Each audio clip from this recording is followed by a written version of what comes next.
12 plantation estates across the Georgia coastal counties collapsed within a single decade, leaving their owners dead, bankrupt, or fleeing in disgrace. Local historians attributed it to coincidence, bad crops, disease, economic shifts.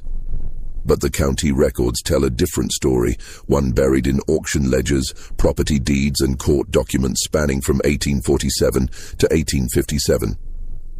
Every single estate had purchased the same woman, a slave named Celeste, sold and resold 12 times, each transaction occurring just months before catastrophic ruin befell her new master.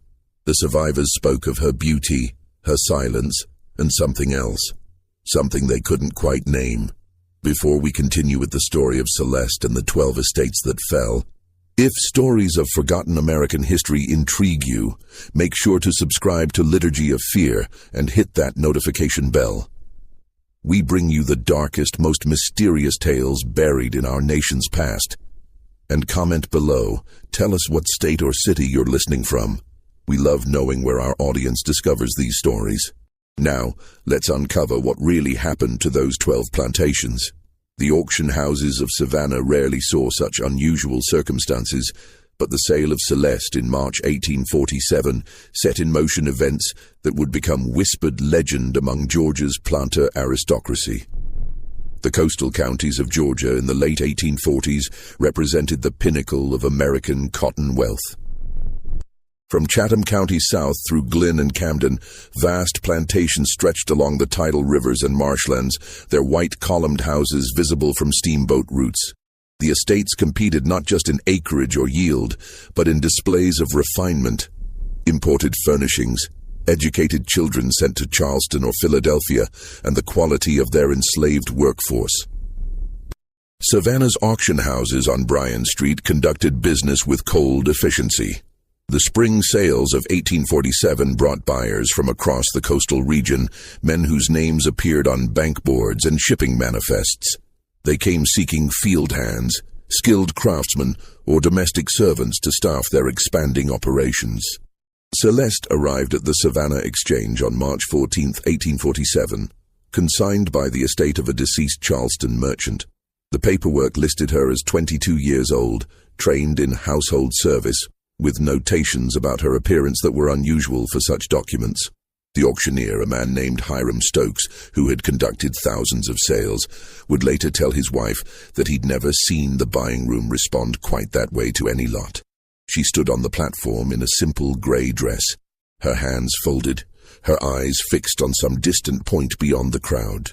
Men who attended auctions weekly, who prided themselves on shrewd evaluation of human chattel, found themselves unable to look away. Her features held that rare combination that transcended the usual categories of the trade. Her skin the color of café au lait, her face structured with an almost mathematical symmetry. Her bearing suggesting neither defiance nor submission, but rather a profound absence, as if she existed somewhere beyond the room itself. The bidding began at $400. Within minutes, it surpassed $2,000.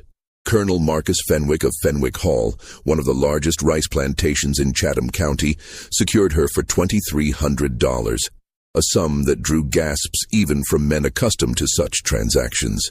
Fenwick Hall sat 15 miles south of Savannah, a 3-story mansion overlooking the Vernon River. Marcus Fenwick had inherited the property from his father and expanded it through advantageous cotton investments.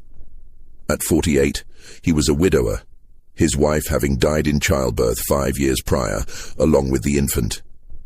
His household consisted of his 2 surviving children, a daughter, Virginia, aged 17, and a son, Marcus Jr., aged 15, along with approximately 200 enslaved workers and a rotating staff of overseers. The colonel's acquisition of Celeste raised eyebrows among his peers, not for the price.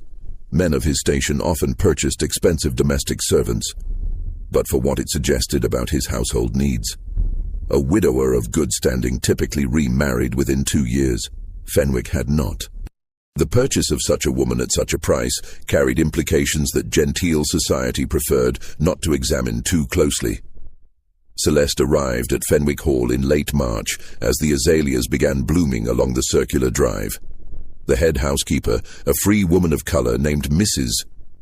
Delacroix, who had managed the household for 20 years, recorded Celeste's arrival in her meticulous household ledger. The entry noted the date, the purchase price, and a single observation. Girl arrived, placed in East Wing quarters. Very quiet. For the first month, Celeste's duties remained those of any domestic servant, assisting with the household laundry, serving at table, maintaining the colonel's private chambers. Virginia Fenwick, who kept a detailed diary, wrote of her, "Father's new girl is quite handsome but peculiar. She moves through the house like a ghost. I have never heard her speak more than necessary. The other servants avoid her." The colonel himself seemed satisfied with his purchase. He dined well, slept soundly, and attended to plantation business with his usual efficiency. His overseer, a Scotsman named Duncan McLaren, reported that the spring planting proceeded without incident. The rice fields flooded on schedule. The cotton acres showed promising early growth. On the evening of May 8, 1847, Colonel Fenwick dined alone in his study, a habit he'd developed since his wife's death.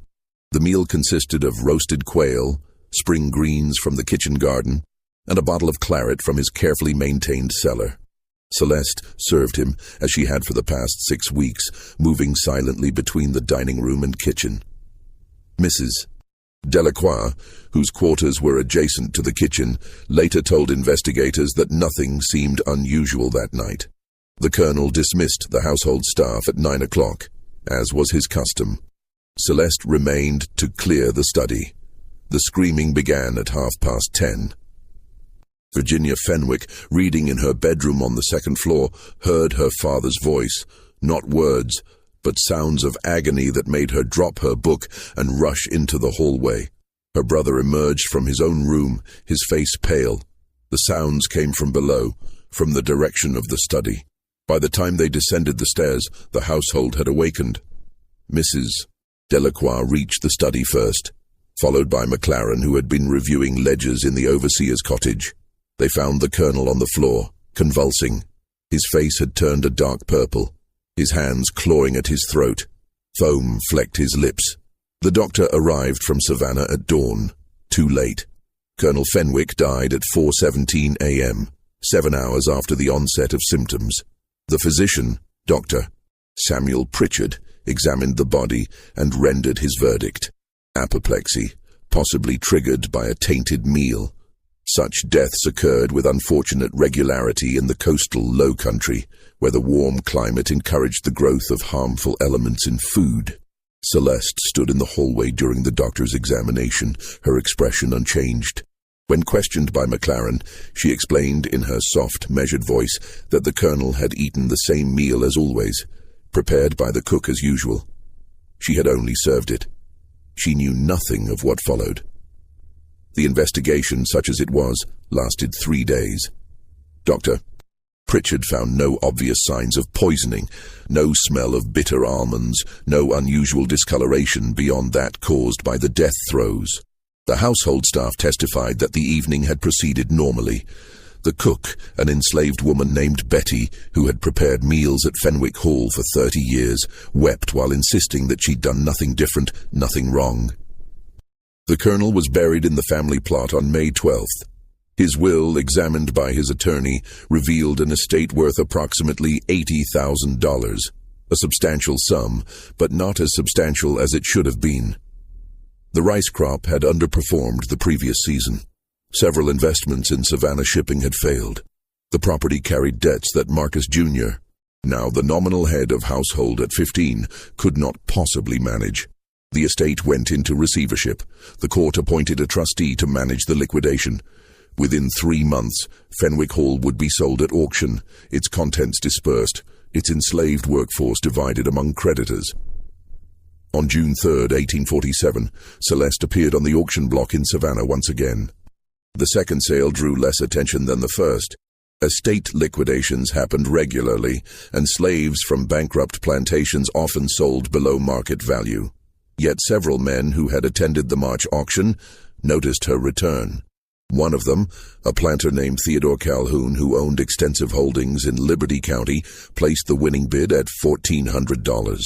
Calhoun's plantation, Liberty Oaks, specialized in Sea Island cotton, the long staple variety that commanded premium prices. Theodore Calhoun had built his fortune through careful management and advantageous marriages. His first wife had died of fever. His second wife, Margaret, 20 years his junior, had given him a son but seemed perpetually dissatisfied with plantation life. Celeste's arrival at Liberty Oaks in mid-June coincided with the cotton's crucial growing period. She was assigned to household duties under the supervision of Margaret Calhoun, who maintained strict control over her domestic staff. The mistress of Liberty Oaks kept Celeste close, too close, according to the other servants. She insisted that Celeste attend her during her afternoon rest, help her dress, and brush her hair before bed. Theodore Calhoun, for his part, took little notice of the new acquisition. His concerns centered on the cotton fields and the growing tension with his overseers over labor practices. The 1847 season had brought unexpected challenges: a late spring frost, an infestation of bollworms, and persistent flooding in the lower fields. Margaret Calhoun's diary, discovered decades later in a Charleston archive, provides insight into those months. Her entries from July and August 1847 grew increasingly erratic.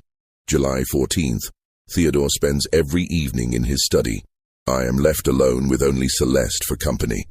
She does not speak unless spoken to, yet I find myself talking to her, telling her things I would not tell my own sister.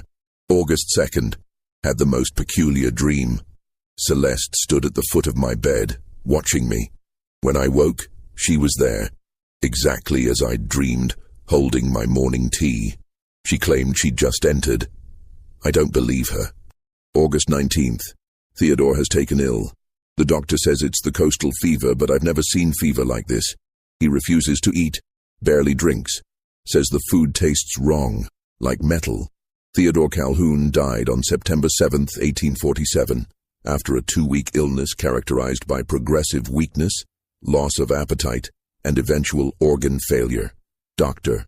Pritchard, the same physician who had attended Colonel Fenwick, noted the similarities but attributed them to the endemic diseases of the coastal region. 2 prominent men dying within 4 months was unfortunate, but not unprecedented. The aftermath, however, proved more dramatic than the death itself. Margaret Calhoun, reviewing her husband's papers, discovered that Liberty Oaks was insolvent. Theodore had borrowed heavily against future cotton yields. The 1847 crop, damaged by weather and pests, would not cover his debts. The plantation faced foreclosure, but the financial revelation paled beside what the estate attorney discovered. Theodore Calhoun had recently altered his will. The changes, executed just 3 weeks before his death, redistributed significant assets away from Margaret and toward distant relatives and business associates. Margaret challenged the will in court, claiming her husband had not been of sound mind. The legal battle would drag on for months, draining what remained of the estate's value. Celeste was sold again on October 22, 1847, this time at a private sale arranged by the estate trustees. The buyer, James Hartwell of Bryan County, paid $900. 2 estates, 2 deaths, and 1 woman present at both. Coincidence? The courts thought so, but the pattern was only beginning to emerge. If you're as intrigued as we are, hit that like button and leave a comment with your theory. Could one woman truly be connected to such widespread ruin? Let's continue. The whispers began in Savannah's merchant exchanges and gentlemen's clubs that winter. Men who tracked such things, attorneys, auctioneers, factors who handled plantation accounts, noticed the pattern forming. Not explicitly, not in terms that would invite investigation, but in the way rumors spread through communities built on gossip and suspicion. That girl from the Fenwick sale, one might say over brandy, saw her at auction again, 3rd time this year. Heard Hartwell bought her. He won't get his money's worth. Never does with those fancy house servants. Hartwell might not be as shrewd as he thinks. Remember Fenwick. Remember Calhoun. James Hartwell's plantation, Hartwell Manor, represented old Georgia money, land grants dating to the colonial period. wealth accumulated over generations. James himself, at 61, embodied the paternalistic planter ideal. Methodist in faith, moderate in politics, known for relatively humane treatment of his workforce. He purchased Celeste not for himself, but for his wife, Catherine, who had been requesting additional household help. Catherine Hartwell, 58, managed her household with the precision of a military campaign. She interviewed Celeste personally before approving the purchase, asking questions about her previous placements, her skills, her temperament. Celeste's answers, soft and deferential, satisfied the mistress of Hartwell Manor. The winter of 1847-48 passed quietly. Celeste performed her duties without complaint. The Hartwells entertained guests for Christmas, hosting a ball that drew families from 3 counties. Witnesses later recalled seeing Celeste serving punch, moving through the crowded parlors, drawing admiring glances from several young gentlemen, but maintaining her characteristic silence. January brought the first hint of trouble. Catherine Hartwell, always healthy, developed persistent headaches, then fatigue, then nausea that no remedy could alleviate. Dr. Pritchard, summoned from Savannah, diagnosed nervous exhaustion and prescribed rest and tonic. The symptoms worsened. By February, Catherine could barely leave her bed. She complained of numbness in her extremities, of a burning sensation in her stomach, of nightmares so vivid she woke screaming. James Hartwell, desperate, brought in specialists from Charleston and Augusta. They offered competing diagnoses: nervous disorder, latent consumption, a tumor of the stomach. Catherine Hartwell died on March 3, 1848, almost exactly 1 year after Celeste's first sale. The cause of death, as recorded by Dr. Pritchard, failure of the vital organs, consistent with advanced nervous disease. James Hartwell, grief-stricken, retreated from social obligations. His cotton factor in Savannah began noticing irregularities in the plantation accounts: missing shipments, unpaid debts, discrepancies between reported yields and actual sales. An audit revealed systematic embezzlement by Hartwell's overseer, who had been siphoning funds for years. The overseer fled to Texas before he could be arrested. The plantation, already struggling with debt from Catherine's medical expenses, faced ruin. James Hartwell suffered what his physician termed a crisis of melancholy. On April 10, 1848, he was found in his study, having consumed a fatal dose of laudanum. The estate sale occurred in May. Celeste appeared on the block for the 4th time. By the summer of 1848, the pattern had become impossible to ignore, at least for those paying attention.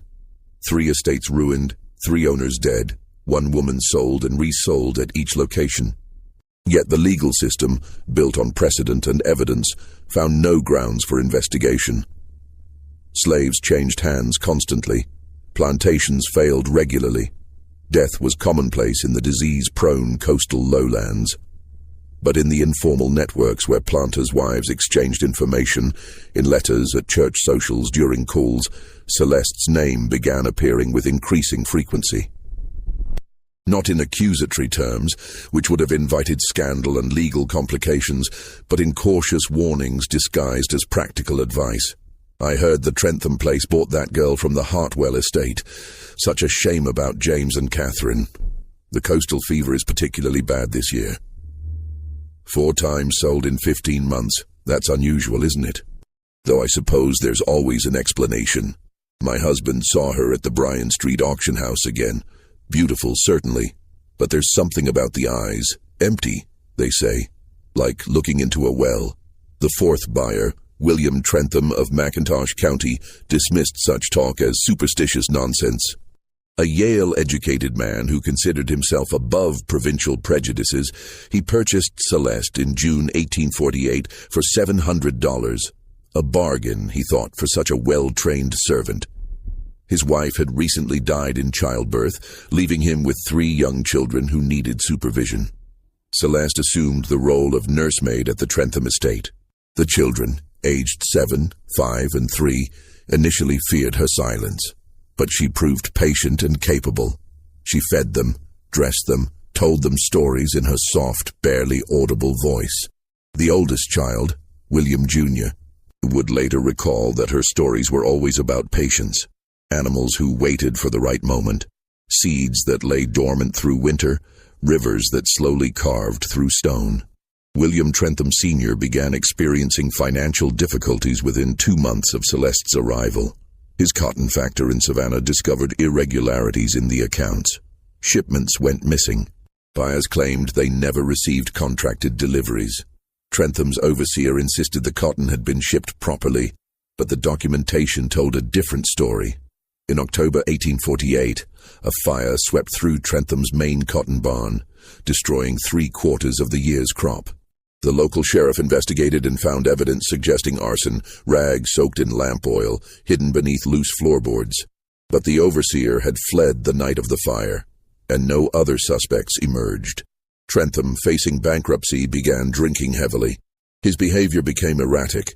He accused his slaves of conspiracy, his factor of theft, his late wife's family of plotting against him.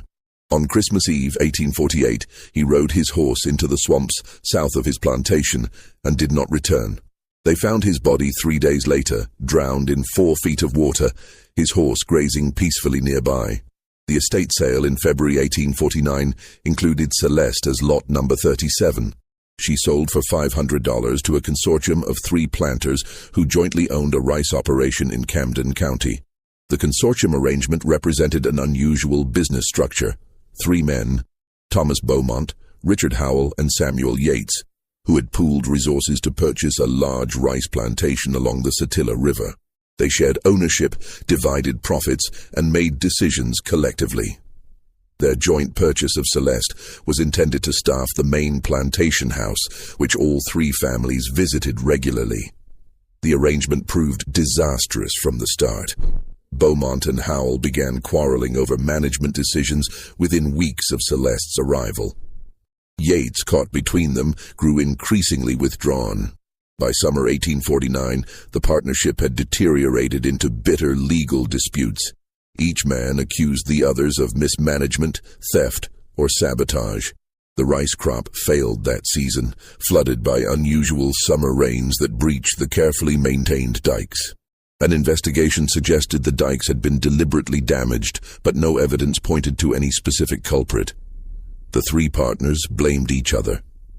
In September 1849, Thomas Beaumont was killed when his carriage overturned on the road between Savannah and his plantation. The accident occurred in broad daylight on a well-maintained road. The driver, who survived, claimed the horses had suddenly spooked, though nothing visible had frightened them. Richard Howell died of fever 3 weeks later. Samuel Yates, the surviving partner, immediately petitioned the court to dissolve the consortium. He sold his share of the plantation at a loss and moved his family to Augusta, telling friends he wanted nothing more to do with coastal rice farming. The plantation went to auction in November 1849. Celeste was sold separately. Her price now dropped to $300. Her 6th buyer, Edmund Grayson of Glynn County, was a bachelor who maintained a small but profitable Sea Island cotton operation. 6 plantations, 6 owners destroyed, and we're only halfway through this nightmare. Just when we thought we'd seen the worst, the horror in Georgia's coastal counties intensifies. If this story is giving you chills, share this video with a friend who loves dark mysteries, hit that like button to support our content. And don't forget to subscribe to never miss stories like this. Let's discover together what happens next. Edmund Grayson considered himself too rational for superstition. When his factor in Savannah mentioned the rumors surrounding Celeste, Grayson laughed them off as the fevered imagination of bored plantation wives. He bought her in December 1849, specifically to prove that a well-run operation had nothing to fear from gossip. His confidence lasted exactly 4 months. The winter of 1849-50 began normally at Grayson's plantation, a modest 300-acre operation called Palmetto Grove. Grayson lived alone, except for his enslaved workforce of 43 people and an overseer named Jacob Turner. He prided himself on efficiency, keeping meticulous records of every expense and harvest yield. Celeste's duties at Palmetto Grove differed from her previous placements. With no wife or children to attend, she served primarily as Grayson's personal servant, maintaining his chambers, serving his meals, managing the household supplies. Turner, the overseer, noted in his weekly reports that she performed her tasks adequately, but added an unusual observation: the slaves avoid her. When she enters the quarters, conversation stops. Grayson dismissed this as meaningless. Field slaves often resented house servants, viewing them as privileged collaborators. But Turner's reports grew more concerning through January and February. Tools went missing from the workshops. A storage barn's lock was found broken, though nothing seemed stolen. 3 slaves attempted to run away, unusual for Palmetto Grove, which had never experienced escape attempts in Grayson's 10 years of ownership. In March 1850, Grayson began experiencing strange symptoms. Not illness, exactly, but a growing sense of unease. He had difficulty sleeping. When he did sleep, nightmares woke him, dreams of drowning, of suffocation, of being buried alive. He started double-checking locks, convinced someone was entering his room at night. His appetite diminished. Food tasted wrong to him, though Turner and the cook insisted nothing had changed in the kitchen. By April, Grayson's paranoia had become obvious to everyone on the plantation. He accused Turner of stealing. He claimed the slaves were plotting rebellion.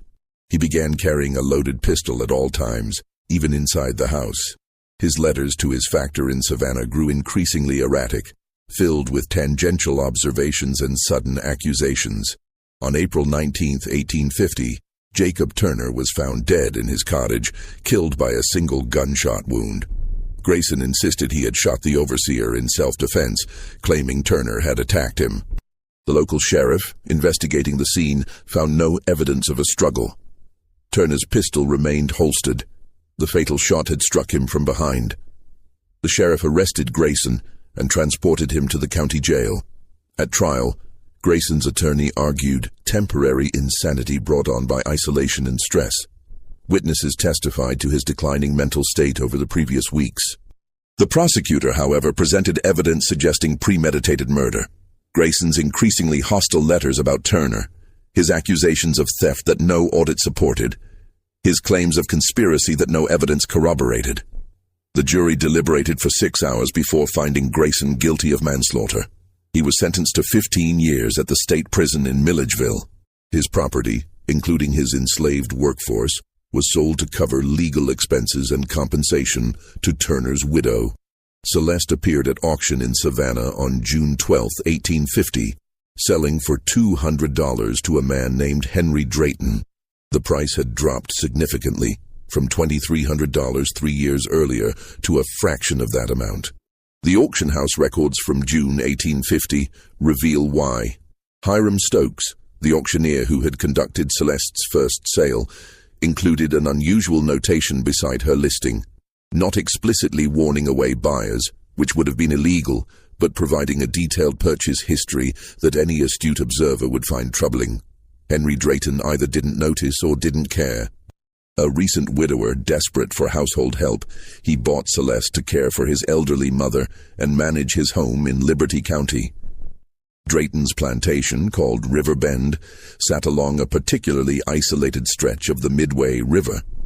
The main house, a 2-story structure dating to the 1790s, had fallen into disrepair since the death of Drayton's wife 2 years earlier. His mother, Adelaide, 73 and increasingly frail, lived in an upstairs bedroom, rarely descending to the main floor. Celeste assumed care of Adelaide Drayton in late June 1850. The arrangement seemed to suit everyone. The old woman appreciated having a competent nurse, Henry could focus on plantation business, and Celeste performed her duties with her customary efficiency. Then Adelaide began talking. The other servants, questioned later, reported that Mrs. Adelaide had always been talkative, prone to rambling stories about the old days. But in July and August, her talk took on a different quality. She began confiding in Celeste, telling her family secrets, debts hidden from creditors, infidelities covered up, a child born out of wedlock and given away, property stolen from a deceased neighbor. Henry Drayton noticed his mother's loose tongue and tried to limit Celeste's time with her. But Adelaide had grown dependent on her nurse and refused to allow anyone else to attend her. The old woman's revelations continued, growing more detailed and damaging. She spoke of her late husband's involvement in smuggling operations during the 1820s. She mentioned her son's forged shipping documents. She described in detail how the Drayton family had acquired their first landholdings through fraudulent claims that displaced a Creek family. In September, Adelaide Drayton died peacefully in her sleep, a natural death for a woman of 73.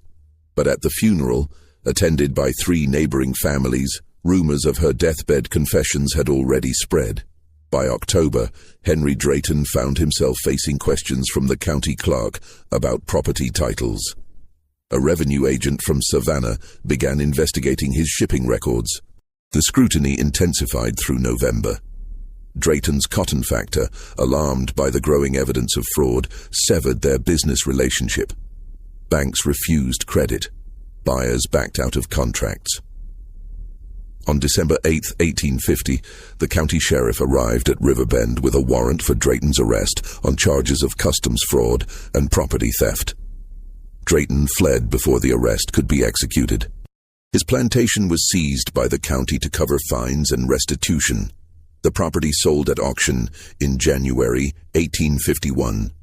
Celeste, Lot 42 in the estate sale, brought $150 from her 8th buyer.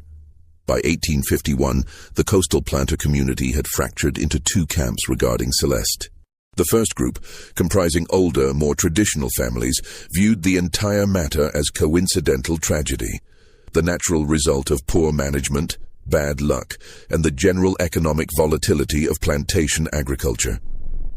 The second group, more numerous but less powerful, believed something darker was at work. The division played out in drawing rooms and gentlemen's clubs across Savannah. At the Planters' Bank on Bay Street, men who had once conducted business with easy familiarity now eyed each other with suspicion.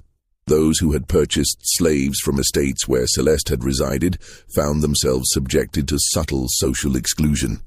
Their wives received fewer invitations. Their daughters were passed over for advantageous matches. No one stated the reasoning explicitly, but the implication was clear. Association with the cursed sales carried a taint. The controversy reached its peak in March 1851, when the Savannah Agricultural Society held its annual meeting. The society, comprising the region's most prominent planters, had gathered to discuss crop rotation techniques and new cotton varieties. But during the social hour following the formal presentations, the conversation inevitably turned to Celeste. Colonel Harrison Merriweather, a rice planter whose family had held land in South Carolina since 1690, stood before the assembled men and delivered what amounted to a public dismissal of the rumors. "Gentlemen," he said, his voice carrying across the meeting hall, "we are educated men, not superstitious field hands. We deal in facts, in ledgers, in the rational management of agricultural enterprises. The notion that a single slave woman could orchestrate the collapse of multiple plantations is absurd on its face. These estates failed due to poor oversight, excessive debt, and the inherent risks of our business. Nothing more." His speech drew approving nods from the older members, but a younger planter named William Sutherland stood to respond. Sutherland, whose neighbor had been the late David Crawford, spoke with barely contained frustration. "Colonel Merriweather, with respect, you speak from the safety of South Carolina, where this woman has never set foot. Those of us in the Georgia coastal counties have watched a pattern unfold that defies reasonable explanation. 7 estates in 4 years, sir. 7. The mathematical probability of such clustering is infinitesimal." The room erupted in competing voices. Men shouted across tables, their usual decorum abandoned. The society's president, forced to restore order by threatening to adjourn the meeting, managed to quiet the assembly. But the damage to the community's cohesion was done. Planters who had cooperated for decades on irrigation projects and political advocacy now viewed each other with mistrust. The problem was evidentiary. No investigation had uncovered proof of wrongdoing. Dr. Pritchard, who had attended several of the deceased, found no evidence of poisoning or violence beyond what might occur naturally. He had kept careful records of each case, and when pressed by colleagues to review them collectively, he maintained his professional judgment. Coastal fever, apoplexy, accidents, suicide. These are common enough individually.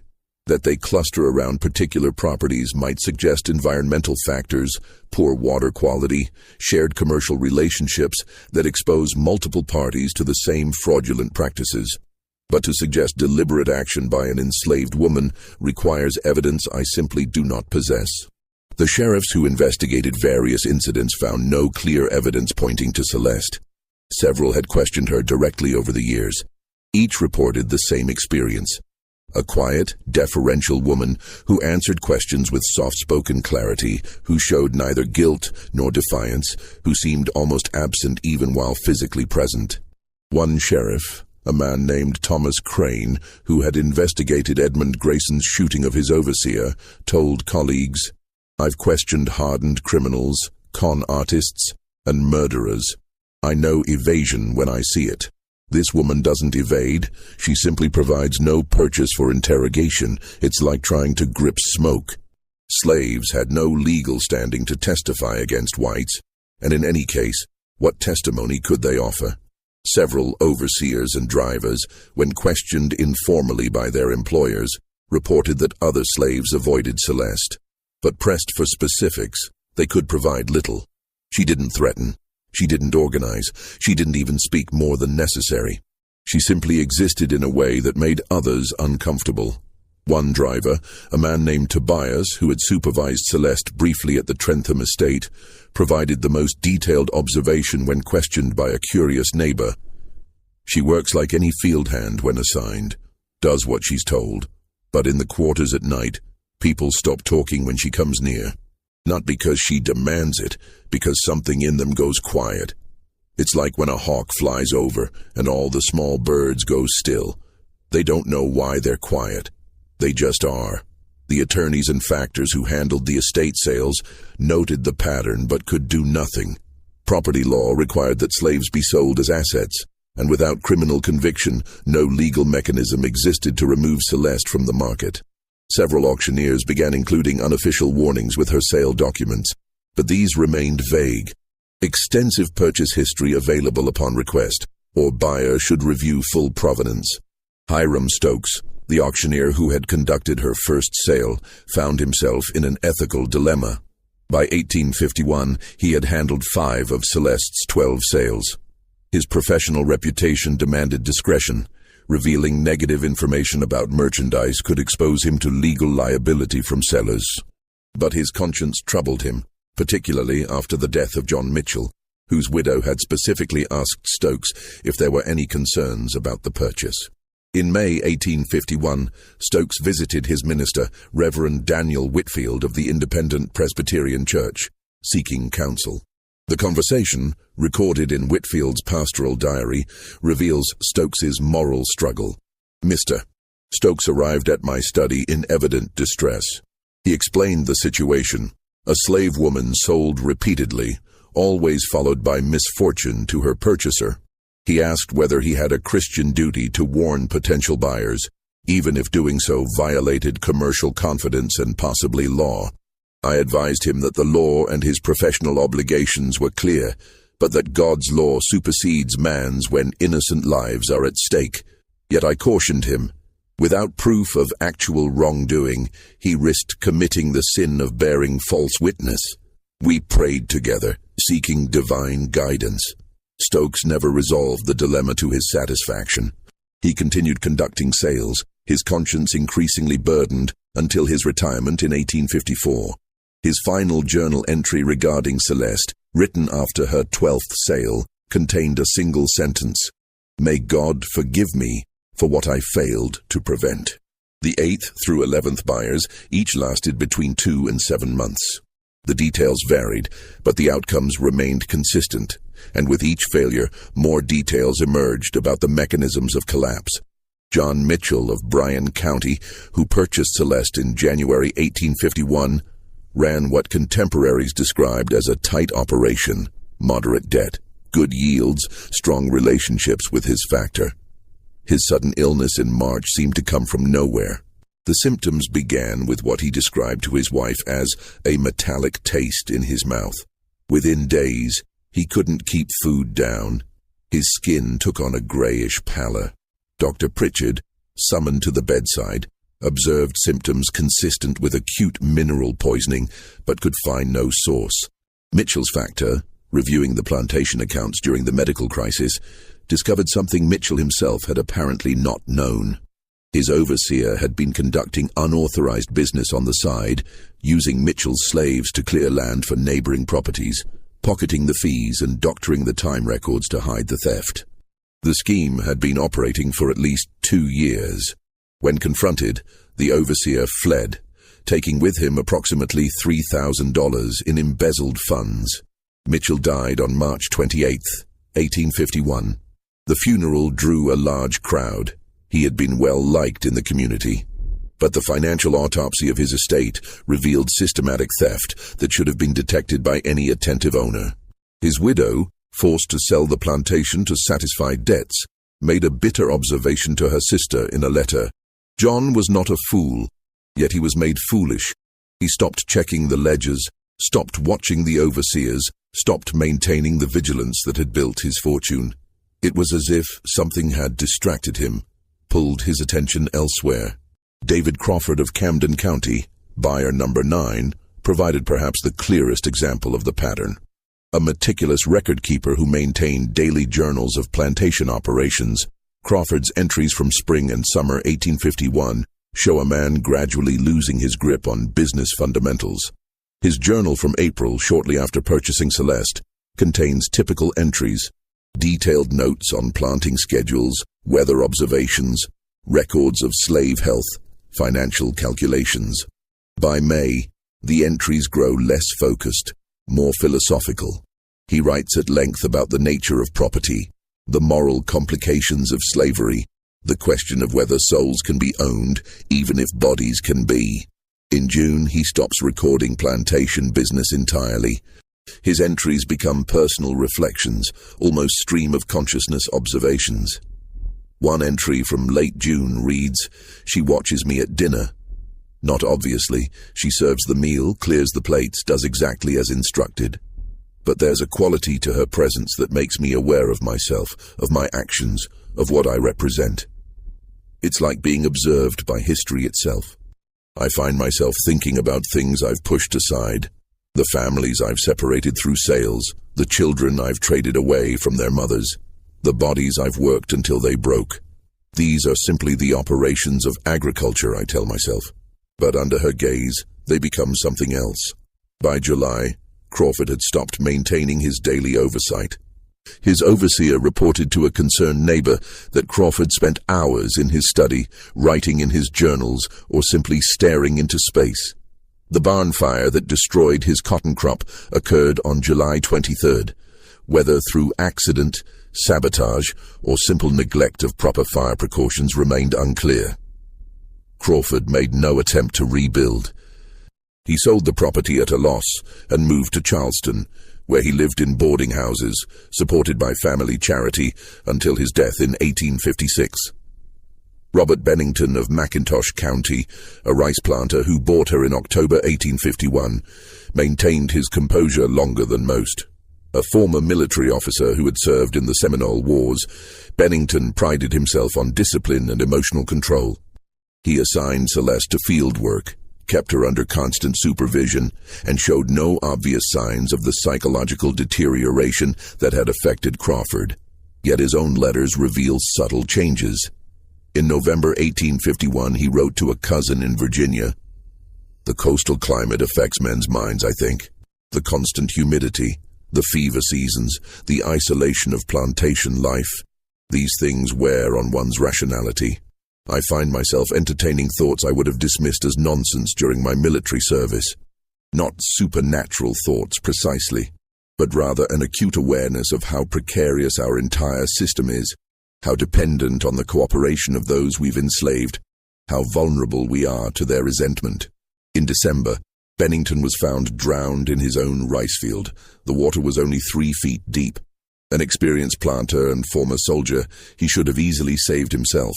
The inquest ruled accidental death, suggesting he had slipped on the muddy bank, struck his head, and fallen unconscious into the water. But the overseer who found the body noted something odd. Bennington's boots were unlaced, his coat unbuttoned, as if he had been preparing to enter the water deliberately. Charles Hartford of Glynn County, the 11th owner who purchased Celeste in January 1852, lasted 6 months before his complete mental collapse. Hartford's descent was witnessed by his brother, Marcus, who lived on an adjacent property and visited frequently. Marcus Hartford later described the progression in a letter to the family physician. Charles was always high-strung, but perfectly rational when he bought the woman. Within a month, I noticed changes. Difficulty sleeping, loss of appetite, growing paranoia. He began accusing his slaves of plotting against him, though no evidence supported this.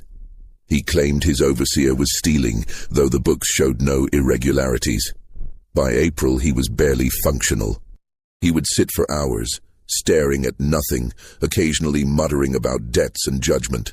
In May, he became convinced that his late wife, who had died in childbirth 3 years prior, was speaking to him, demanding accounting for his sins. The final break came in June. I found him in his cotton fields naked, screaming at the sky about blood and profit and eternal reckoning. The physician diagnosed acute mania. We had no choice but to commit him. Charles Hartford remained institutionalized at the state asylum in Milledgeville until his death in 1867.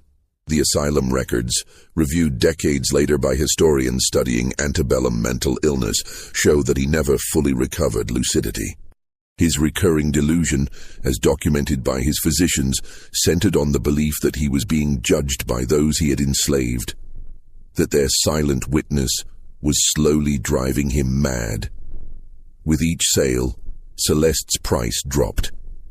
By July 1852, when she appeared on the block for the 12th time, her value had fallen to $100, a price suggesting damaged goods or a known problem worker, neither of which her appearance or behavior indicated. The decline in value itself told a story. The market was pricing in risk that couldn't be legally acknowledged or formally documented. The 12th buyer, Alexander Vaughn, knew exactly what he was purchasing. Vaughn represented a different breed of planter, younger, more cynical, willing to risk reputation for potential gain. At 32, he belonged to the generation that had grown up in the slave economy, but had also been exposed to Northern education and broader intellectual currents. He had spent 2 years at Princeton before returning to Georgia to claim his inheritance. That education had given him both skepticism towards supernatural explanations and confidence in his ability to rationally analyze complex situations. He attended the July auction specifically to buy Celeste, having studied the pattern of her sales with the cold calculation of a man who believed he could succeed where others had failed. In the week prior to the auction, he had visited the offices of attorneys who had handled several of the estate liquidations, reviewed court records of the deaths and bankruptcies, and interviewed 2 of the widows left behind by previous owners. His notes from these investigations, preserved in his papers, show systematic analysis. Fenwick, aged 48, widower, known to be lonely, purchased C at inflated price, suggesting emotional rather than economic motive. Death by apparent poisoning, but no evidence found. Estate review revealed long-term financial mismanagement predating C's arrival. Conclusion: existing problems, possibly exacerbated but not caused by C. Calhoun. Financially overextended, marriage troubled. Purchased C during period of stress. Death by wasting illness. Posthumous discovery of will changes and hidden debts. Wife's diary suggests she confided excessively in C. Conclusion: domestic dysfunction and financial chaos already present. Hartwell, elderly, grief-stricken widower. Wife's death by illness, then financial embezzlement by overseer discovered. Husband suicide by laudanum. Pattern suggests emotional instability and poor oversight. C. Present but unclear causal connection. Common factors across all cases: emotional vulnerability, financial irregularity, poor oversight, social isolation. Hypothesis: C may serve as catalyst rather than cause. Buyers predisposed to failure select attractive slave as compensation for other life problems. Presence of such purchase signals, poor judgment to community, invites scrutiny and exploitation. C herself may simply be witness to inevitable collapse. His reasoning, as he explained to his factor in Savannah, was simple. 12 estates failed. But was it the woman, or was it the type of men who bought her? Every single buyer was either old, financially insecure, or emotionally compromised. I am none of those things. I'm 32, debt-free, and I have no illusions about the nature of property. If there's a problem, I'll identify and eliminate it. If not, I've acquired an asset at 1/20th her original value. Vaughn's Plantation, Blackwater Point, occupied 2,000 acres of prime cotton land in Liberty County. He had inherited the property at age 25 and had spent 7 years modernizing operations, implementing new cultivation methods he'd learned about in agricultural journals, and maintaining strict financial discipline. His enslaved workforce numbered over 300. His overseer, a former military officer named Patrick Sullivan, ran the operation with military precision, regular inspections, detailed record-keeping, swift punishment for infractions, and careful monitoring of all plantation operations.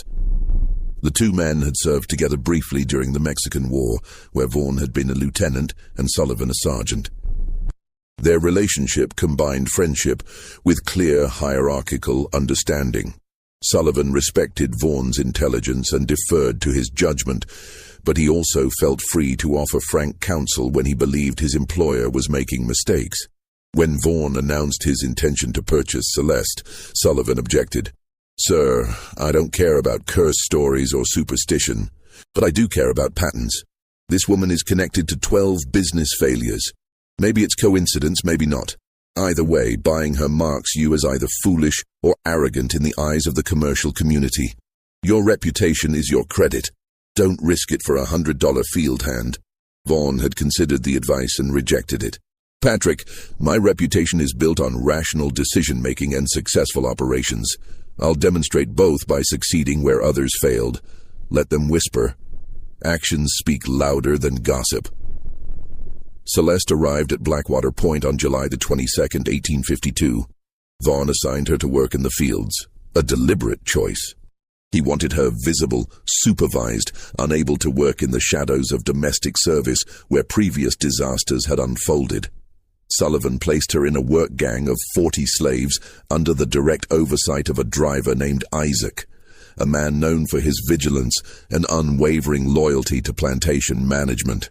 Isaac received specific instructions. Celeste was never to be alone. She was to be accompanied to and from the fields. Any deviation from assigned tasks was to be reported immediately. Any conversation with other slaves was to be noted. Isaac, who had served as driver for 8 years and had never failed in his duties, accepted the assignment without question. For 3 weeks, nothing happened. Celeste picked cotton alongside the other workers. She worked from dawn to dusk under Isaac's watch, maintained adequate, though not exceptional productivity, returned to the quarters at night, and spoke to no one beyond necessary responses to direct questions. She ate her rations, slept in her assigned cabin, and showed no signs of unusual behavior. Vaughn, watching from the main house or riding through the fields on his daily inspections, began to believe his assessment had been correct. The previous owners had been weak or foolish, and the pattern of disasters had been nothing more than statistical clustering combined with poor management. He noted in his journal, 3 weeks with no incident. C works adequately. Sullivan's precautions seem excessive but cost little to maintain. Beginning to believe the entire matter was manufactured by superstitious minds unable to accept responsibility for their own failures. Then, on the night of August 11th, Isaac reported an incident that would prove to be the beginning of Vaughn's education. Isaac had been conducting his usual evening rounds of the quarters, a practice Sullivan required of all drivers, ensuring slaves were accounted for and no unauthorized movement occurred after dark. At approximately 9 o'clock, he had found Celeste standing near the cotton barn, approximately 50 yards from her assigned cabin. She wasn't inside the barn, wasn't doing anything obviously wrong, but simply standing there in the moonlight, staring at the building. When Isaac questioned her, she had turned to face him with that characteristic blank expression and said only, "Couldn't sleep, needed air." Then she had walked back to the quarters without further explanation. Isaac, following Sullivan's instructions to report any irregularities, documented the incident in writing. Unusual for an overseer or driver, but Vaughn had implemented systematic record-keeping across all plantation operations. Sullivan brought the report to Vaughn the next morning. The two men discussed it over breakfast on the main house veranda, where they could speak privately. "It might be nothing," Sullivan said, spreading butter on a biscuit. "But you wanted documentation of everything. She was out of bounds after dark with no legitimate explanation." Vaughn considered the report. Has Isaac observed her speaking with other slaves? Forming relationships that might facilitate coordinated action? No, sir. If anything, she's isolated. The other slaves avoid her.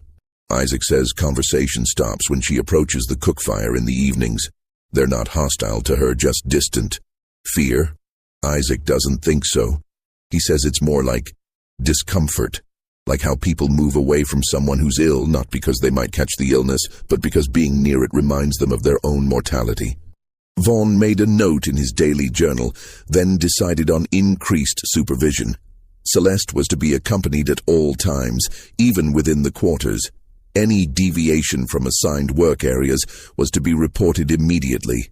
Sullivan implemented the new protocols with his characteristic efficiency, briefing Isaac and the other drivers on the updated requirements. For a week, the enhanced oversight produced no new incidents. Then, on August 19th, a field slave named Daniel collapsed while working. The plantation physician, a local doctor named Reynolds, who maintained a contract to provide medical care for Blackwater Point's enslaved population, examined Daniel and found him suffering from severe abdominal cramping, vomiting, and a distinctive blue-black line along his gums, symptoms consistent with acute lead poisoning. Lead poisoning was not unheard of on plantations. It could occur from contaminated water pipes, improperly glazed pottery, or paint containing lead compounds. But Reynolds's examination raised questions. Daniel's symptoms were acute, suggesting recent exposure to a significant dose rather than gradual accumulation. Moreover, 3 other slaves from the same work gang developed milder versions of the same symptoms over the following week. Sullivan conducted an immediate investigation of potential exposure sources. The water supply came from a well that had been tested and found clean. The cooking pots were iron and copper, not lead-lined. The slaves' cabins contained no paint. The work gang had not been assigned any tasks that would involve lead exposure. No painting, no plumbing work, no handling of glazed pottery or lead-based compounds. The investigation turned up one curious finding. Daniel and the 3 other affected slaves all ate from a communal pot that received food from the plantation kitchen. The cook, an enslaved woman named Martha who had prepared meals at Blackwater Point for 15 years, insisted she had changed nothing in her methods. The food came from the same suppliers, was stored in the same larder, was prepared in the same pots she had always used. Reynolds, conducting his own investigation at Vaughn's request, found traces of white lead, a pigment compound, in the ash residue beneath the cooking pot. Not enough to determine the source, but enough to explain the poisoning. Someone had introduced lead into the food preparation, either by contaminating the raw ingredients or by adding it during cooking. Martha, interrogated by Sullivan, wept and swore she had done nothing wrong. She had prepared thousands of meals without incident. She had no access to lead compounds. She had no motive to poison workers whose labor she depended on for her own survival. Sullivan, who had known Martha for years, believed her. The kitchen was secured, new procedures implemented for food preparation with direct oversight, and the affected slaves slowly recovered. But the incident had achieved something significant. It created unease among the enslaved workforce. If their food could be poisoned, if danger could come from communal pots they all shared, then no one was safe. The cohesion and routine that allowed a large plantation to function began to fray at the edges. On August 25th, Vaughn's prize breeding bull, a valuable animal worth over $500, was found dead in its pen. The bull, a massive creature imported from South Carolina specifically for breeding purposes, had shown no signs of illness the previous day. The livestock handler, a slave named Jacob who had tended the animal since its arrival, found it dead at dawn when he came to provide morning feed. Reynolds, called to examine the carcass, could identify no obvious cause of death. No visible wounds, no signs of poisoning, no evidence of disease. The animal simply stopped living. Reynolds' best guess was heart failure, though bulls of that age rarely died of cardiac issues. The meat was deemed unsafe for consumption, and the carcass was buried. The loss was financial. $500 represented a significant investment, but also symbolic. A breeding bull was a sign of a plantation's ambition and sophistication. Its mysterious death suggested vulnerability in even the most controlled aspects of plantation operations. On September 1st, Sullivan discovered that someone had been tampering with the plantation's water barrels. The main house and overseer's cottage drew water from a well, but field slaves received water from large barrels, filled daily from the well, and transported to the work areas. Sullivan, conducting a routine inspection, noticed an unusual smell from one of the barrels, faintly bitter, almost medicinal. He immediately prohibited slaves from drinking from that barrel and sent a sample to Reynolds for analysis. The doctor identified traces of a substance he couldn't definitively name, but believed might be derived from certain plants native to the coastal region. Not enough to cause serious harm in the diluted concentration found in the barrel, but enough to make anyone who drank from it feel nauseated and weak. The incident suggested deliberate sabotage, but no evidence pointed to any specific person. The barrels were filled at dawn by a rotating crew of slaves. Dozens of people had access to them throughout the day. Celeste had been near the barrels, but so had 40 other field workers. Isaac reported that she had never been observed adding anything to the water or behaving suspiciously around the barrels. Vaughn, reviewing these three incidents collectively with Sullivan over dinner on September 4th, recognized the pattern forming. "It's death by 1,000 cuts," he said, pushing his plate away, his appetite gone. Nothing catastrophic enough to warrant outside intervention or investigation, but each incident erodes trust, creates paranoia, diverts attention from regular operations. The slaves become suspicious of their food and water. I become suspicious of the slaves. Everyone becomes suspicious of everyone. "Do you think it's her?" Sullivan asked bluntly. Vaughn hesitated before answering. "I think she creates an environment where these things become possible, or perhaps more accurately, where they become inevitable. A plantation runs on routine, on trust, or at least on reliable fear and coercion. Once that erodes, once people start questioning what they eat and drink, once they start seeing threats in every shadow, the system becomes unstable. And unstable systems find ways to collapse. So what do we do?" Vaughn made a decision that several previous owners had likely considered but never executed. He confronted Celeste directly. The confrontation occurred in Sullivan's office on the morning of September 5th, 1852. The office, located in a building separate from both the main house and the slave quarters, provided privacy for difficult conversations. Vaughn, Sullivan, and Isaac were present, along with Celeste, who had been summoned from the fields. She stood before the three men, her dress dusty from fieldwork, her hands folded, her expression as neutral as always. Vaughn had prepared for this conversation, had rehearsed various approaches, had considered what questions might penetrate that blank exterior. Now, facing her directly, he found his carefully planned interrogation approach seemed inadequate. He began formally, as if conducting a legal proceeding. "You are aware of the incidents that have occurred over the past 3 weeks? The poisonings, the dead bull, the contaminated water?" Celeste's voice, when she finally spoke, carried that soft, measured quality that all her previous owners had noted. "Yes, sir." "Do you have any knowledge of how these incidents occurred?" "No, sir." "Have you observed anyone tampering with food, water, or livestock?" "No, sir." Vaughn felt his patience thin.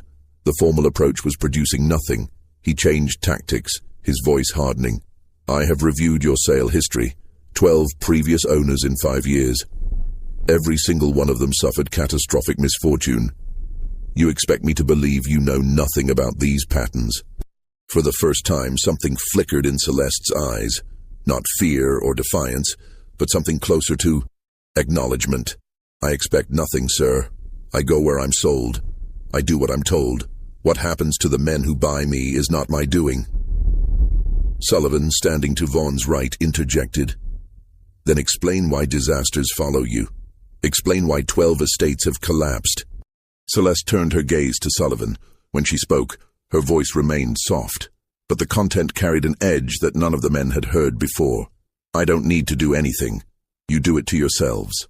The room went silent. Vaughn leaned forward in his chair. Explain that statement. Celeste's eyes moved to some point beyond the men's shoulders, that characteristic habit of looking through rather than at her interrogators. Every man who bought me saw something he wanted. Not a worker, not a servant.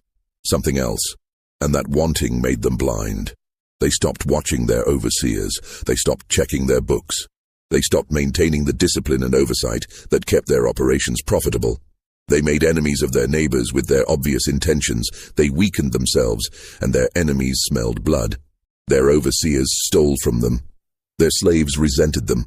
Their creditors questioned their judgment. I just waited. I always just wait. Sullivan moved to strike her for insubordination, but Vaughn held up a hand, stopping him. Vaughn asked another question, his voice carefully controlled. What about the poisonings here at Blackwater Point? The dead bull? The contaminated water? Are you claiming you had nothing to do with those incidents? Celeste's expression didn't change. Your slaves hate you.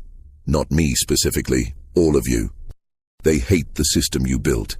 They hate that their children can be sold. They hate working from dawn to dark for your profit. They hate having no future but more of the same. I don't need to poison anyone. Some of them will do it themselves when they see an opportunity. Some of them will sabotage equipment or kill livestock just to strike back at you in the only way available to them. Your overseer steals from you because he knows you'll never trust him fully, so he takes what he can while he can. Your neighbors wait for you to fail so they can buy your land cheap. I don't create these conditions. They already exist. I'm just aware of them. The implications hung in the air. Vaughn felt a chill run through him despite the warm September morning. What Celeste was describing wasn't supernatural or even particularly mysterious. It was systematic analysis of the structural weaknesses inherent in the plantation system itself. She was describing a kind of social engineering, a manipulation not of events, but of the inevitable forces that led to events.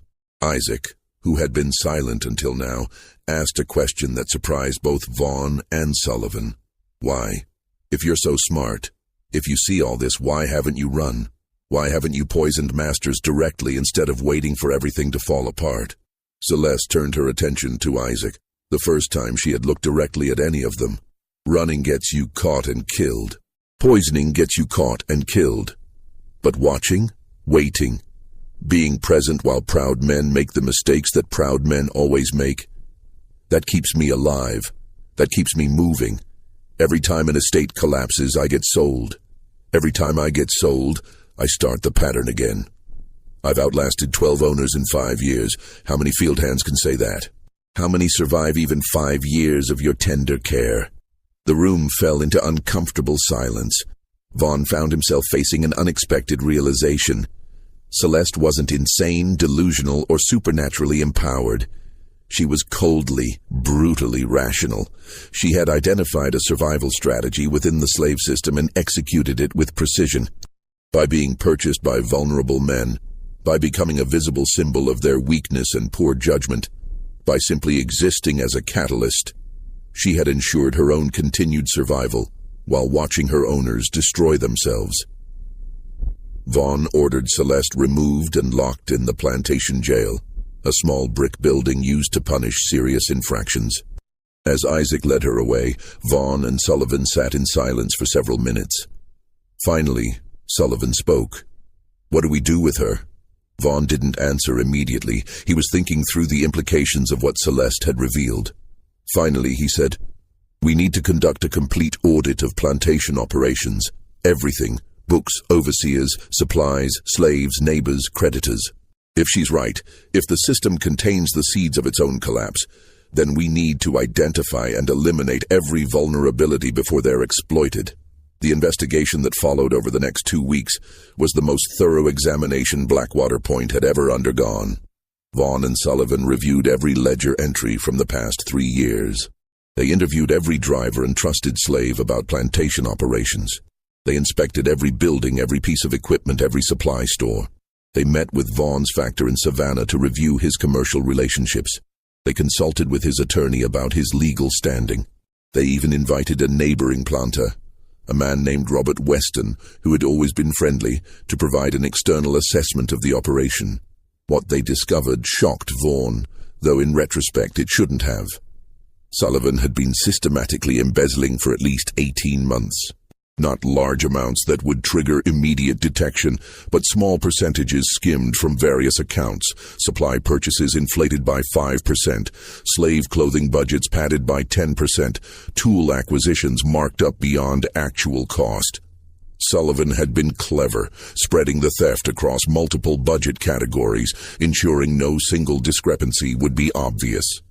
But the cumulative impact amounted to approximately $4,000 of missing funds. When confronted with the evidence, Sullivan initially denied it, then claimed he deserved the extra compensation for his competent management, then finally admitted the theft with something approaching defiance. "You inherited wealth, Alexander. I earned every dollar I have through blood and sweat. Yes, I took some. Yes, I planned to take more. Was I wrong? By the law, certainly. But by natural justice? I managed this plantation for you while you played gentleman farmer. I made you wealthy. I took a percentage for myself."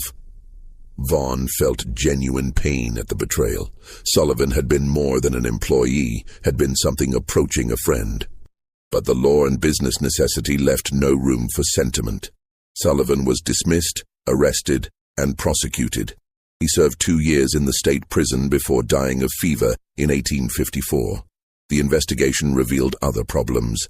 2 field slaves, brothers named Samuel and James, confessed to contaminating the water barrel, not on Celeste's orders, not even with her knowledge, but because they had overheard Sullivan and Vaughn discussing selling them south as punishment for low productivity. They had acted out of desperate fear, hoping to cause enough disruption to prevent the sale, or at least draw attention to their situation. The dead bull, as best as Reynolds could determine, had indeed died of natural causes, an undiagnosed heart defect that might have killed the animal at any time. Its timing had been coincidental, though its symbolic impact had been real. The lead poisoning remained partially mysterious. The most likely explanation, according to Reynolds, was accidental contamination from an old paint storage area near the kitchen, from which white lead powder might have been carried by wind or inadvertently transferred by someone who had been in that area. Martha, the cook, recalled that repairs had been done to the kitchen roof in mid-August, and workers had stored equipment near the old paint supplies. The contamination, while dangerous, was likely unintentional. But the most damning revelation came not from the internal investigation, but from Vaughn's inquiries in Savannah. His factor, meeting with him privately, revealed something Vaughn had not known. The speculation about his purchase of Celeste, the rumors of his intentions, had damaged his reputation in the commercial community. Factor firms that had previously been eager to handle his cotton were now cautious. A bank that had been considering extending him credit for expansion had withdrawn the offer.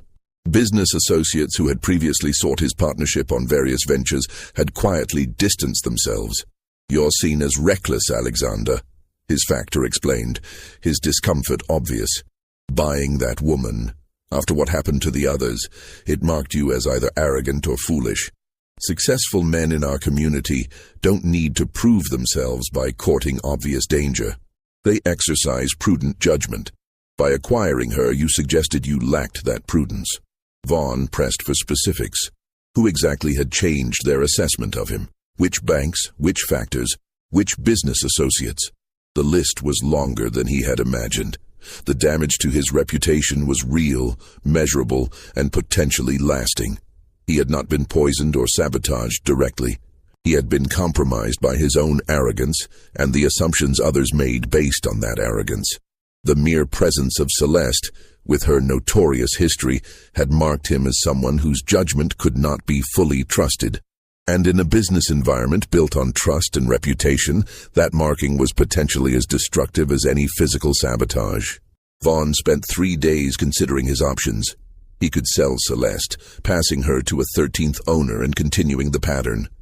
He could work her literally to death, a practice that was not uncommon with troublesome slaves. He could attempt to rehabilitate his reputation while keeping her, hoping that successful operations would eventually overcome the stigma of the purchase. Or he could do something no previous owner had considered. On September 18, 1852, Alexander Vaughn went to Savannah and spoke with his factor, his attorney, and his banker. He confessed his error in judgment, not in buying Celeste per se, but in failing to anticipate the reputational consequences. He dismissed Sullivan and brought in a new overseer whose reputation for honesty was unimpeachable. He sold several marginal properties to cover the losses from Sullivan's embezzlement and to demonstrate financial strength to his creditors. He restructured his operations, implementing new oversight protocols and inviting regular external audits to demonstrate transparency.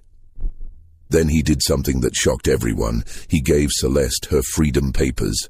Not out of mercy, not out of guilt, not out of any humanitarian impulse he would have been ashamed to admit in that time and place, but out of cold calculation. A free woman could not be sold. A free woman could not be passed from estate to estate.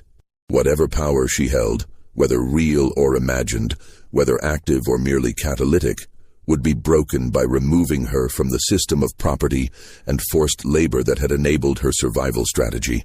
More importantly, by freeing her, Vaughn demonstrated something to the commercial community, that he could admit a mistake, correct it decisively, and act in ways that prioritized business reputation over ego or precedent.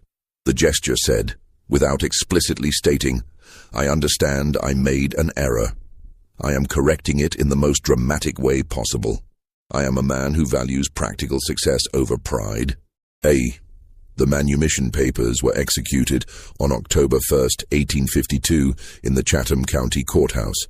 Celeste, age 27, became a free woman of color with legal documentation of her status, a rare occurrence in Georgia's coastal counties where free blacks were viewed with suspicion and their numbers were deliberately kept small. Vaughn's attorney, a man named Benjamin Porter, who had handled dozens of estate liquidations, including several of Celeste's previous sales, conducted the legal proceedings with professional efficiency. But afterward, in his office, he asked Vaughn a question. Do you believe she was actually responsible, or was it all coincidence and social dynamics as she claimed? Vaughn considered his answer carefully. I think she recognized a pattern in the slave system that most people don't see because it's too uncomfortable to acknowledge. Plantations run on forced labor maintained by violence. That violence creates resentment. That resentment creates opportunities for sabotage. Most plantations survive because owners maintain constant vigilance and overwhelming force. But if an owner becomes distracted, if he shows weakness, if his judgment is questioned by the community, then the resentment finds its outlet. Slaves sabotage operations, overseers steal, neighbors exploit vulnerability, creditors demand payment. It all cascades. Celeste didn't create any of that. She just made herself visible to men who were already vulnerable, whose purchase of a beautiful slave for obvious reasons signaled their weakness to everyone watching. And then she waited. Porter nodded slowly. That's a disturbing analysis. You're suggesting the whole system is inherently unstable, held together only by constant vigilance and violence. Isn't it? When have you ever seen a plantation run successfully without both?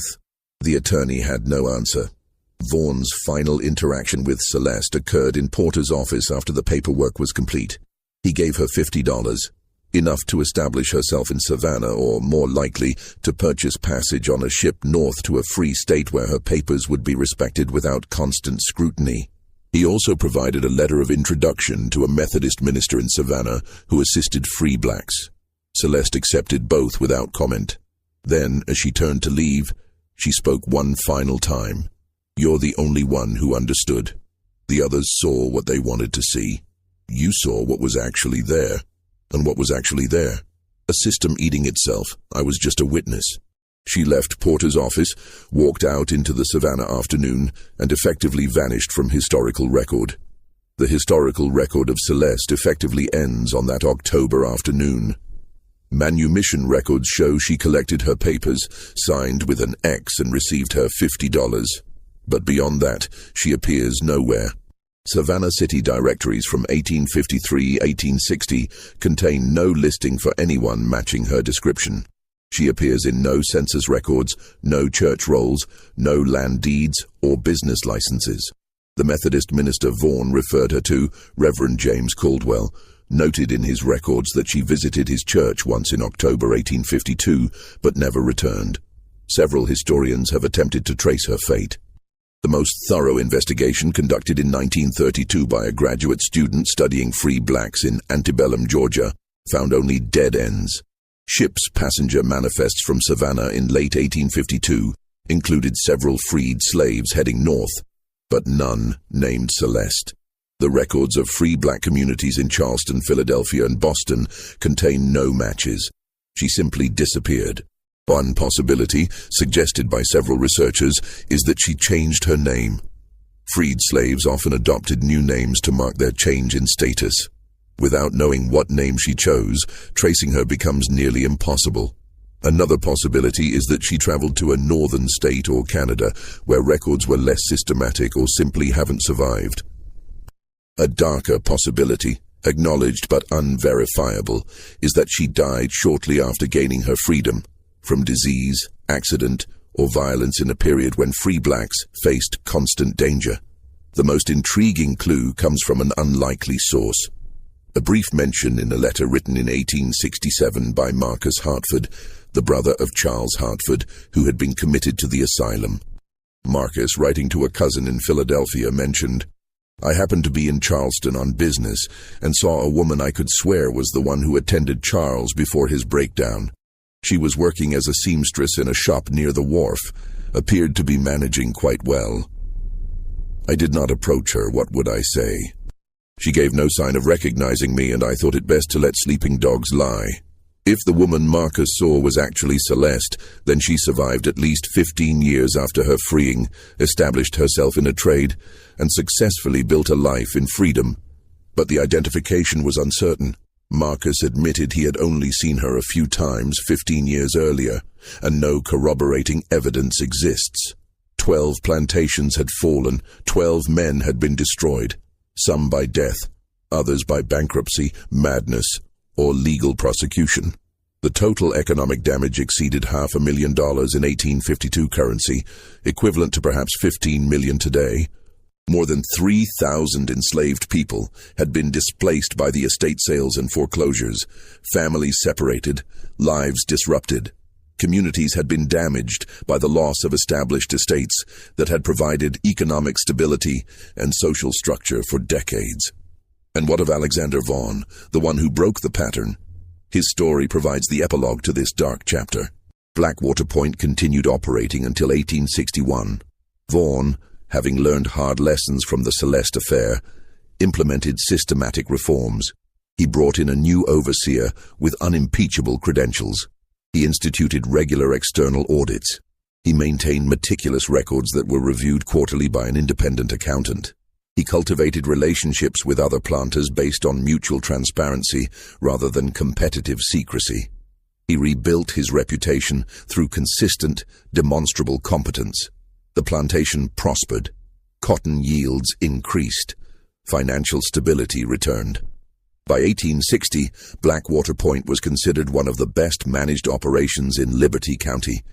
Vaughan had not only survived the test that had destroyed 12 others, he had emerged stronger. But the Civil War would render all such successes meaningless. When Georgia seceded in January 1861, Vaughan faced a choice. He could remain and defend the plantation through the coming conflict, or he could sell while the market still functioned and relocate to a safer region. Unlike many planters who believed the war would be short and Southern victory certain, Vaughan's experiences had taught him to assess situations realistically. He saw what was coming. In March 1861, he sold Blackwater Point to a consortium of planters for $180,000, a good price considering the circumstances. He moved to New York City, where he invested his proceeds in banking and railroad speculation. The city's business community, less concerned with Southern social codes than with capital and competence, accepted him based on his track record and financial resources. Vaughan married in 1863 to the daughter of a New York merchant family. They had 4 children, all of whom survived to adulthood, a rarity in that era. He diversified his investments, served on the boards of 2 banks and a railroad company, and became modestly prominent in New York business circles. His Georgia past was known but not emphasized. The war had created many displaced Southerners seeking to rebuild in northern cities, and Vaughan was neither the most nor the least successful among them. He lived to age 76, dying peacefully in his Manhattan townhouse in 1896. His obituary in the New York Times ran to 3 paragraphs, noting his business achievements and charitable donations, but making no mention of Georgia, of plantation life, or of Celeste. The respectful brevity suggested a man who had lived a successful but not particularly remarkable life. But his private papers, donated to Columbia University by his granddaughter in 1923, revealed that Vaughan had never forgotten the lessons of 1852. Among his documents, filed carefully in a folder marked Business Philosophy, was a letter dated November 1852, written to a friend in Charleston who had inquired about the Celeste affair. The letter reads, in part, "You asked me why I freed her when I could have sold her south and been rid of the problem with profit besides. The answer is more complex than you might imagine, and I've spent considerable time contemplating it. First, practically, her presence had marked me as a man of poor judgment in the eyes of my commercial partners. That marking was worth more than her sale value. By freeing her dramatically, I demonstrated willingness to admit error and correct it decisively, traits valued in business. But second, and more importantly, she was never the poison. She was the mirror. Every man who bought her saw what he wanted to see, a beautiful slave to possess, to control, to use as compensation for whatever was lacking in his life. And that desire, that naked want, revealed them to their communities, to their families, to themselves. It made them vulnerable.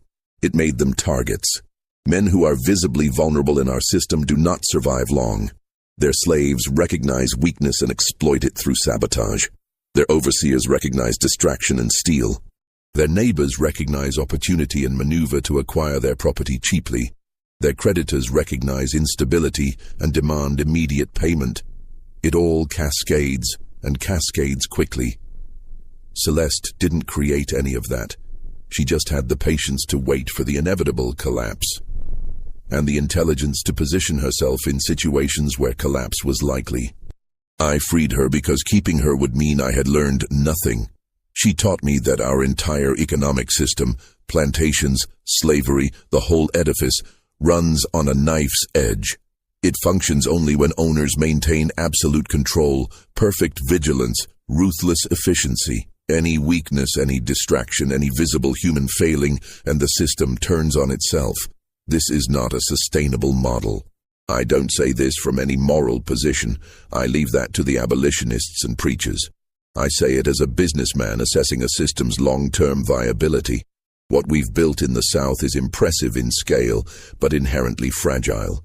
It requires constant violent enforcement. It creates enemies of those it depends on.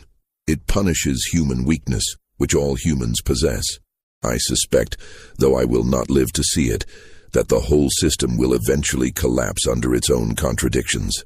Not because slaves will successfully revolt, they're too outnumbered and outgunned, but because the vigilance required to maintain the system will eventually exhaust those doing the maintaining, or because economic pressures will make slavery unprofitable compared to wage labor, or because external political forces will dismantle it.